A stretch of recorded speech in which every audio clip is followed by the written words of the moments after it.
Imagine that you could build a full application without writing a single line of code and knowing nothing about software development. This is what you can do if you use the Back4App plugin for ChatGPT.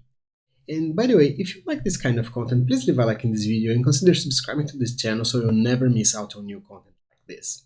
And today we're going to create a recipes app without writing a single line of code. And to illustrate that, here I have the ChatGPT where I have chosen the GPT-4 model and I enable the Back4App plugin for ChatGPT. And here I have my Back4App account where I have already 2 apps running, and we're going to ask it to create a new app and write software that will hold the recipes and ingredients for those recipes without writing a single line of code. So back to ChatGPT, I'm going to prompt, please create a new app in Back4App named Recipes. This app should keep recipes and the ingredients for those recipes. It should allow different ingredients to be used in different recipes, and at the very end store in this app a cookies recipe. And if I just click enter, this will start the Back4App plugin for ChatGPT, and you're going to see a green box over here that you can expand to see how the requests are made to and received from Back4App. You don't really have to expand to see what's happening, but it will allow you to see exactly which operations are being done.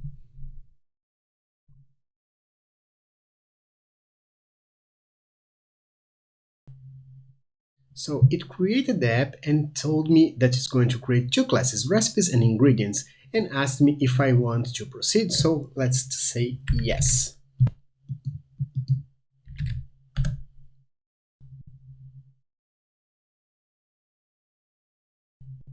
Once again, I can expand this green box to see the technical operations being done, but you don't really have to.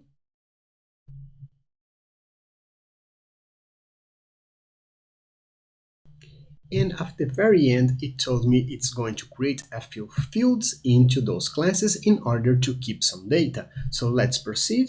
Yes.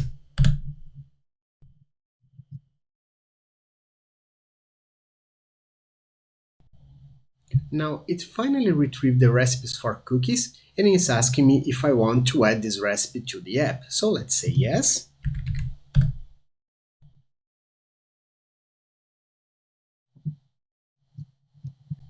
So it told me the chocolate chip cookies have been successfully added, and now it's going to create a recipe itself and link to those ingredients. So yes.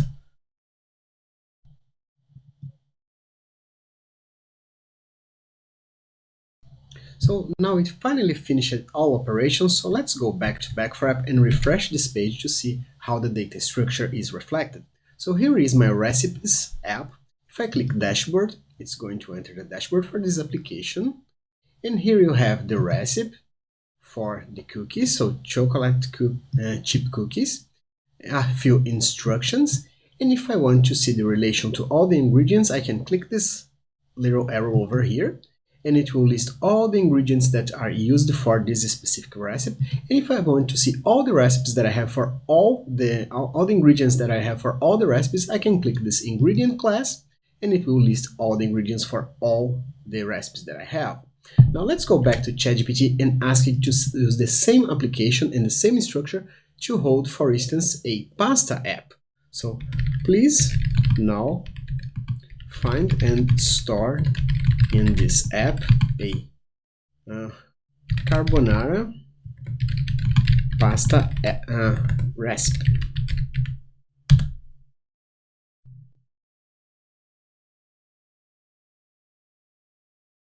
So it found the recipe and all the ingredients necessary and asked me if I want to keep this in the app. So yes.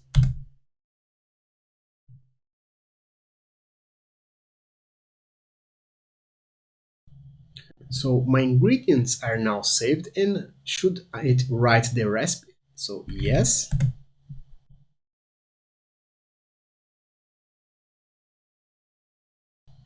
So now the carbonara is also stored in the app. We can just refresh this page. And if you go to the recipes, you see that you now have the carbonara pasta recipe in there as well. And from ChatGPT, we can also consume the data stored in the app. So let's ask it to bring the cookies recipe. So from this app, please retrieve the cookies recipe and its ingredients. Try to render it as a table. So it's better for us to see all the results if it is displayed like a table.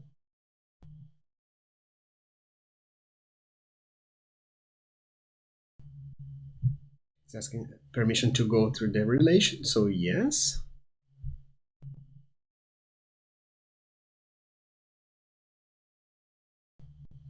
And finally, our recipe rendered as a table so it's easier for everyone to read. So, if you found the video helpful, please click the like button and consider subscribing to the channel so it can help us grow. I also share this link with a friend and they can learn something too. If you're already subscribed, thank you for that. And if you have any questions, suggestions, or any implementation you'd like to see, please leave in the comment section down below. We always answer all the questions. I hope this content was useful to you and hope to see you back. See you soon. Bye bye.